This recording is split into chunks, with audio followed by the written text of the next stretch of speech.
చూసి ఈ మాట జాగ్రత్తగా వినండి. ద వరల్డ్ డిస్క్వాలిఫై నిన్ను చేసిందా?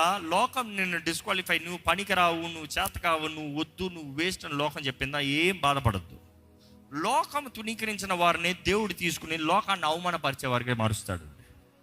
నమ్ముతారా ఈ మాట? లోక దృష్టిలో నువ్వు పనికిరాని వాడివి, you have no excellence, you have no value, you have no status, you are not worth for it, you are not prepared for it, you are not trained for it. God says I will prove it. ఎందుకంటే అంత నీదంటే దేవునికి ఏముంది? అసలు plan ప్రకారం చూస్తే దేవుడు ఎట్లా next move చేస్తున్నాడో అర్థం కావట్లేదండి.